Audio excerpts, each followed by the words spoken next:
Hello, my name is Marcus and welcome to Tabletop Reviews. Today I'm looking at another game from the Essenspiel. Where is that? Now, fun fact about this one, according to Board Game Geek, I think it's only releasing in 2026. So, maybe I should just keep it for the 2026 Top 10 Games of 2026 list. Nah, we'll see where it ends up. It's a short little geography game. This is the Europe edition. There's also a South America edition, but we decided to just get the Europe edition. Save €5. That's nothing. They had a little deal where you could get both of them for 20, the Europe edition for 15, or the South America edition for 10. I asked him, why is the Europe edition more expensive? That's because we're in Europe. That is clever business. Just gotta give it to him. But let's get this to the table, see how it's set up and played. Okay, let's get this out here. So these things are used to tally up points. Still haven't really used them for much, to be honest, because tallying up points is easy enough. So there's a couple of different modes. Well, there's two different modes in here, but there is one which I prefer very much to be the one that you play. First of all, you have these which are locations. All of these are like cities, but these are specific locations. You see an ice hotel, like a specific thing for Sweden, Trojan ruins in Turkey. They increase the difficulty obviously, because you maybe know a city less than you know a monument or something, or maybe it makes it easier for you. You can add them if you want. We don't. These are the starting cities. Each player will get one. We usually go by one where you get to choose, but you should probably shuffle them and give a random one to each player. Let's just say that mine is Moscow for today. Then you have this great deck here, where there will be drawn up 12 cards per player. Right. I'm not going to do this here, but you would drop 12 cards per player to form a pile, which is used in whatever game you're doing right now. And then each turn, there would be a couple of cards out per player. Let's say this is a 4-player game. So there would be 4 cards out, and then I am the starting player. So I'd look at these 4 cards and choose one.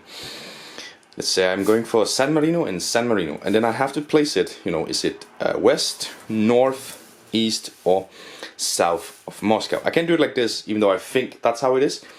It has to be like straight on, so I could do that, for example. And then these will be chosen. And next time I would only get one, of course, because when you're starting, then this player is starting 1, 2, 3, 4. And then I would get, Donetsk in Ukraine. Well, where the hell do I think that one is? Well, I think it is at least east, so I could actually do this. Pushing San Marino away to make room for Donetsk. Next time I would have a choice between 2 again. Bergen and Minsk. So what do I think? I think that Bergen in Norway is up here, and then of course all of a sudden I would have 3 to choose from for the next one. And this is of course one where I could get a little unlucky. Volgograd in Russia. Where is that compared to Russia? I don't know, but I think Helsinki is like this. So I would basically do that until I had 12 cards. I think you get the point now, so I'll just end it here. Then we would flip it around here.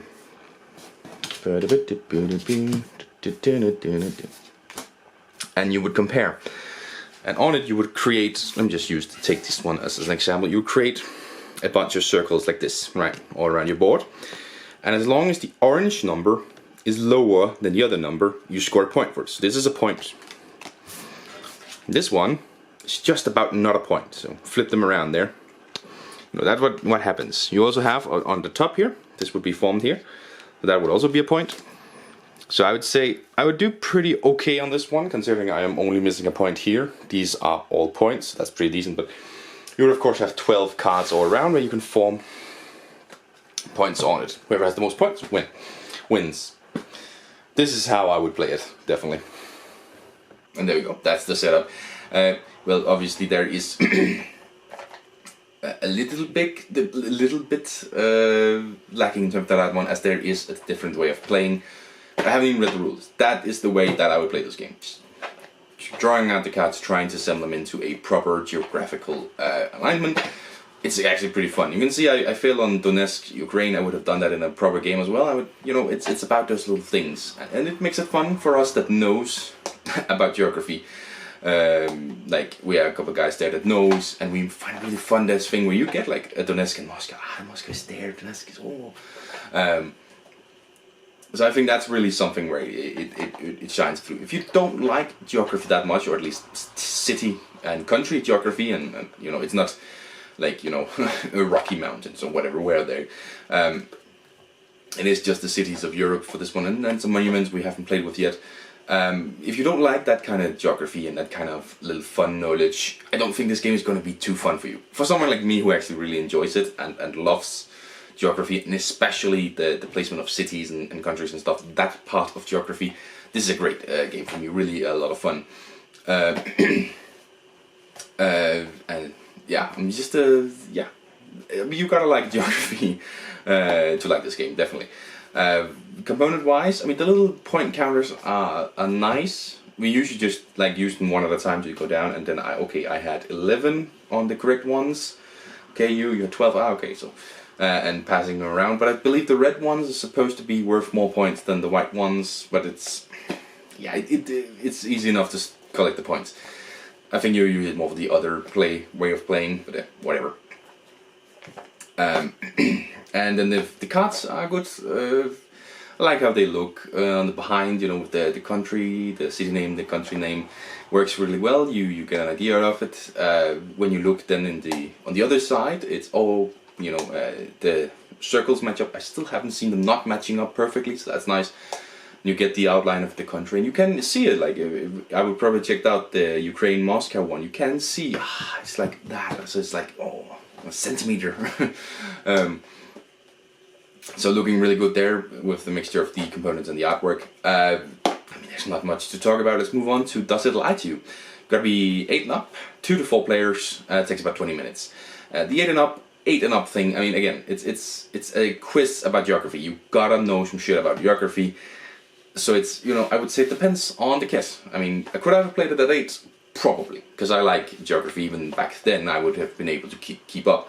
I can definitely mention, I mean, my cousin, he's at like 11, I don't think he knows enough about geography for this to be entertaining for him. 2 to 4, we've actually played it at 5.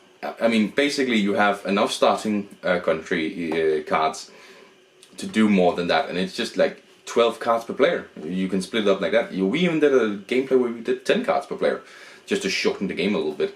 So it's not difficult to increase the player count. You could just play with a little few cards, a little few points, as long as they're starting card for each player, right? 20 minutes?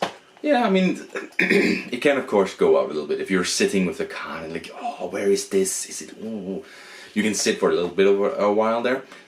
Man, I feel like I have like something in my throat that is making me weird. I'm gonna have to listen to this back, because if there's a sound like I'm hearing, not good on the camera. I haven't used my throat in a while, apparently. Fuck's sake. So 20 minutes is fairly accurate. It will take 20 minutes, 15, 20, maybe 30 minutes if you take a little bit or increase the player count, as I say. Yeah, so what score am I going to give it? You know, I think it's a nice little package, fun game. It scales pretty well. I mean, at 2 all the way up to 5, as I said. We could even press it to 6. I'm sure we could press it to 6, and it's still perfectly fine. Would absolutely enjoy playing it at all those steps. So it's really good scaling. But I think the fact that it really locks in, like you have to like geography to play this game. Absolutely. We played with one who, she doesn't know a lot about geography, not really interested in it. You know, fair enough. Hey, she played it, absolutely did not enjoy it, and I know that's gonna happen. So I think because of that, I'm gonna have to drag it down a little bit. Like, some of the really good games, you don't necessarily have to love it to love the theme to be into it. Like, let me give an example. Heat. One of my mates really loves Heat because he really like goes into mechanics. He thinks it's lovely, pulls him into the theme. Does not care about Formula 1 at all. This is the kind of game where, like, mechanically it's not there to pull you in. You need to like geography, and I think that's gonna drag it down a little bit. But it scales amazingly. It's over quickly. It has a simple enough gameplay that really loves it. So I'm gonna give it an 8. Yeah, that feels like a good one for something that is this specific. Do you know what I mean? I think when it becomes too specific, sure, I love it, but I can give it a high score because I can't recommend it to you unless you love geography, or unless you love this, or unless you love this. Like, there's definitely some of my Lord of the Rings games where I think, like, they're good, they're fine. If I didn't love Lord of the Rings, I wouldn't like these games. for example. So when it becomes a little too specific, I think you need, it drags it a little down a little bit. But then again, there's War of the Ring, which is extremely specific. No, it's also really good mechanically. So yeah, no, an 8 feels good. I'm definitely keeping it. It's a nice little box, easy to bring, and it's been played a bunch already. So yeah, where's that? Europe edition, 8 out of 10. Thank you very much for watching, and I'll see you in the next one. Bye!